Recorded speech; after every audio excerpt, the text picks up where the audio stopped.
kids were in for a special treat when New Jersey native and New York Yankee Anthony Volpe gave them a baseball lesson at his former high school. Danielle McCartan was at Del Barton in Morristown to capture all the fun.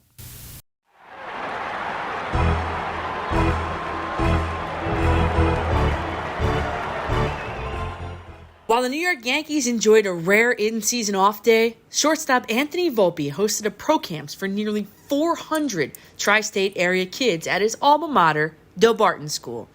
Clearly, for a guy who's played in all but one Yankees game so far this season, there are no such thing as days off.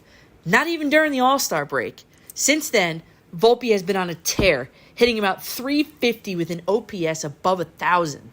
So how much chicken parm did he load up on during the break? No chicken parm over the break. None? Yeah. Wow. A surprising answer, given how well he played after his last well-documented chicken parm dinner. So what did Volpe alter during the All-Star break? Yeah, I mean, weirdly, it's just super simple. Just getting back to some of the stuff I was working on in the off-season, and when you have a little time to reflect and take a step back, and then, like I said, just hit for a couple days. I felt like a couple of things click, and then just getting back to the basics. Or could it be a result of his newer position lower in the order? Even still, Volpe insists his mindset in the box is consistent. What is the mentality or the approach hitting leadoff versus where you are now? Yeah, I don't think necessarily the approach changes at all. We have really good hitters up and down the lineup, and you trust whoever's in front or behind you. So, just try to give your best and have a good at-bat.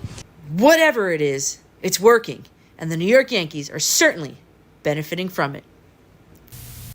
Moving over to football, Hackensack Meridian Health and the New York Giants recently celebrated a milestone moment as the Giants commemorate their 100th season. Our Lisa Marie Falbo was there to cover the festivities and speak with key figures from both organizations. Hackensack Meridian Health and the New York Giants are marking a century of Big Blue football with a series of exciting events and surprises for fans and patients. Their first celebration in a line of many that will be happening throughout the football season was the unveiling of a custom mural commissioned by the Giants to honor their 100th season. Giants President and CEO John Mara, alongside Hackensack Meridian Health CEO Bob Garrett, were joined by Giants legends Phil Simms and Justin Tuck for the grand reveal. And in a heartwarming gesture, babies born at Hackensack Meridian Health hospitals throughout the season will be wrapped in special swaddles commemorating the Giants' 100th season, creating lasting memories for new families.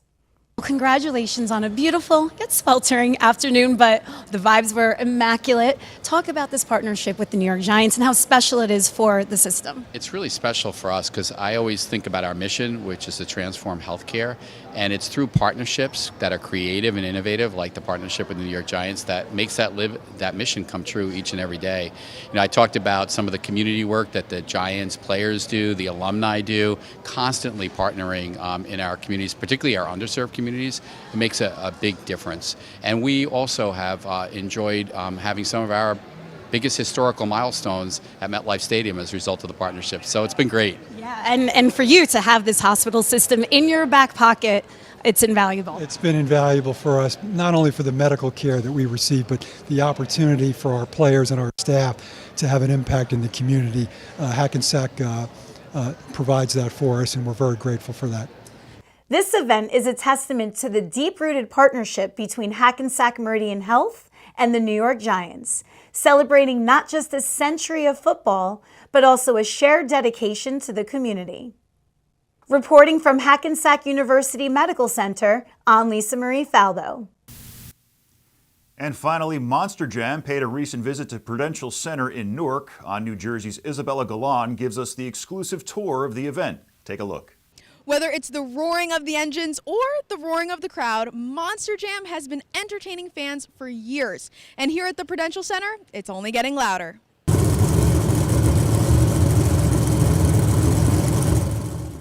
Monster Jam is a live motorsport event where the best motor racers compete against each other in the ultimate monster truck race. And just last weekend, the event took place at the Prudential Center in New Jersey.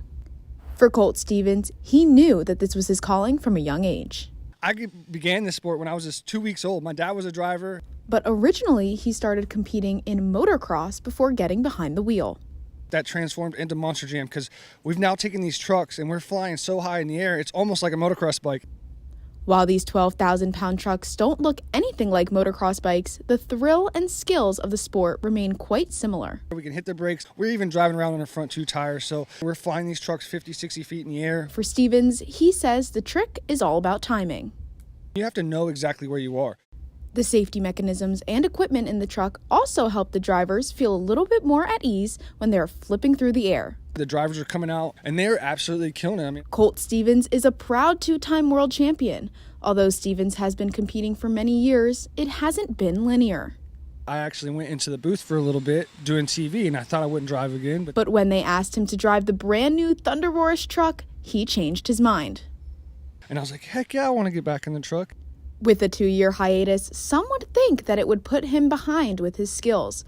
However, judging and watching the competitions helped him gain an edge. I think that really improved my driving. I saw a lot more things than I would when I would be at an event, maybe in the back, sitting in a truck. So being able to go to all those events and see those drivers perform definitely helped me in my career. Since coming back, he and Thunderbourus have won a Freestyle World Championship and the High Jump World Championship. Stevens says his favorite part is freestyle, not only because it is 2 minutes of action-packed tricks of whatever you want, but because it's also the crowd's favorite.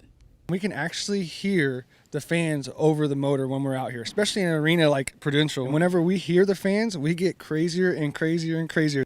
Besides practice, there is a lot of physical preparation to compete in this sport. You have to use every extremity of your body. You're talking both feet on the gas and the brake, both hands. I got a rear steer on a switch. I got my other hand on the steering wheel. Mental preparation is also extremely important. Before I even get in the truck, knowing exactly where I need to be, hit my marks, talk to my crew chief. She's definitely the person behind my back that's got me. So there's a lot goes into these Monster Jam trucks. While this is a high-stake competitive environment, Stevens says the best moments are the times he spends with the other drivers. We have so much fun. We have a good group, especially this year. The biggest piece of advice Stevens has for those wanting to get into the sport is never giving up. If you never give up on it and you keep pursuing your dreams, one day you could be a 2-time world champion. And while you'll never find me driving one of these things, there is still plenty of fun to be had right from the stands. For more information, you can visit monsterjam.com. For On New Jersey, I'm Isabella Galan. And that'll do it for this week's show. Head over to ONNJ.com for the latest news and sports anytime.